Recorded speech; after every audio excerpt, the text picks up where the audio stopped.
Hello, and welcome to Life's Choices, the movie. Life's Choices, the movie, part 1, 2, and 3 are all being filmed simultaneously, and the founders are pictured here, Everett Cage and Roger Thaxton. They're the founders of the Miracles of Life Film Group, and they are also actors and producers in this product. You'll find Roger, his stage name is Rico, and he'll be acting out in several vignettes. And they're with the Miracles of Life Film Group. That's Everett on the left, Roger on the right, and they're entrepreneurs in their own right, and they believe in giving back to the youth of America. Life's Choices, the movie, www.lifeschoicesmovie.com.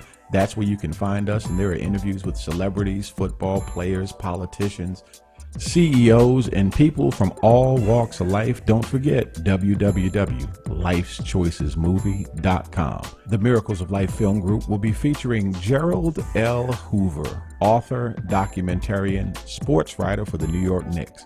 Jerald L. Hoover can be seen with celebrities in the who's who of the NBA on any given day, but his passion for the last 10 years has been the 4 Square Miles of Glory documentary.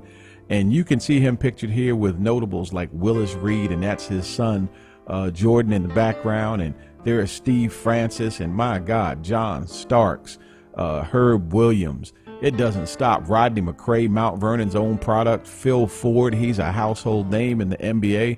And look, there's Maurice Lucas and Jerald and Mark Aguirre. You guys remember him. And here's the legend, Lenny Wilkens. Let's say that again. Lenny Wilkens. And if you know anything about the NBA, you know that's Eddie Curry, Big Ed Curry, standing next to him, and the late Dennis Johnson. This interview was taking place with he and Jerald, and Charlie Ward, another Mount Vernon product, and Bill Fitch, that's Jerald's email buddy. And you see the Zen Master, that's Phil Jackson, and Jerald held his interview the day before a game right there at the center court, and you just missed Jerry West, Denzel Washington, and my friend, my hero, the Hero series books. That's Jerald's passion. You can see him here. He's on a book tour. He goes to elementary schools, middle schools, high schools, churches, anywhere that he has an opportunity to be a blessing to young people. Jerald says he was blessed with a stuttering problem. But when you talk to Jerald, it just isn't evident. Jerald's passion is children and 4 Square Miles of Glory. Let's let him talk. Mount Vernon, New York is the setting. We're at the Mount Vernon Boys and Girls Club with Jerald L. Hoover. He's an author, documentarian, and humanitarian. Jerald, welcome. Thank you for having me. We got to get right into it. 4 Square Miles to Glory. What's that all about? Well, it is a documentary that's highlighting and detailing the many wonderful basketball players that came out of Mount Vernon, New York. 4.2 square miles that went on to great things, not only in high school, but in the NCAAs, the NBA, and even overseas. Well, we're going to quantify that for people that don't know where Mount Vernon is or what it's all about. Mount Vernon is a town of 4 square miles. It is phenomenal. The basketball talent. How did you decide to chronicle all of this? I mean, that's a monumental task. To be short about it, I'm writing a movie called My Friend, My Hero, which is from a book that I've written, and inside the script, there's a place where I'm paying homage to the legends that came through Mount Vernon, and that scene was going to be right here at the Boys Club, where Gus and Ray and all the other guys would have been on camera. So I read that one day, and I said, wow, there's a lot of guys that came through here. So the idea came for me to pay homage to them on a higher level. So the documentary, came to my mind. Little did I know that it would expand to the height that it did. Well, we're going to backtrack now. Everybody that's watching this wants to know who the guy is behind 4 Square Miles to Glory. But what they need to understand is there's a process. You didn't start with this documentary. You started writing books. You were lecturing to students at different schools, churches, whoever would listen. You have a story to tell. So let's rewind. Let's get back to your younger years, and let's talk about some of the adversity that helped shape your life. First of all, I was blessed with a stuttering problem. You might say, what do you mean blessed with that? Well, I look at a blind person. They may have impeccable hearing. Look at a person that may be mute. They may have impeccable eyesight. Or a person may be born with a disabled limb, on one side. The other side is typically much stronger. So I looked at the fact that I couldn't speak well, as a blessing to help me be a better writer.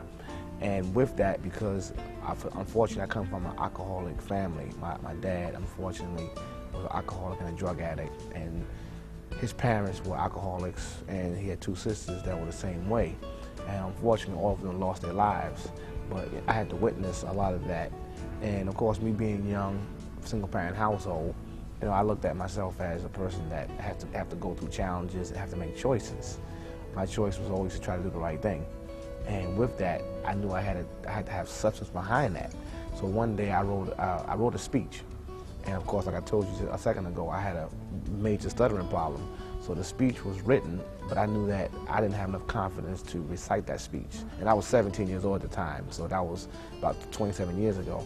And I said, well, what can I do with this speech? I can't sell it because I'm not, popular. I'm a kid. So I was blessed with, and I would say with divine intervention, that speech had to have characters.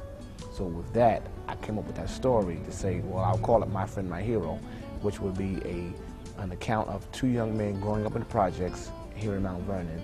One would be a star basketball player, which I'm not, and one would be a sort of a bench warmer, a scrub, which I would have been.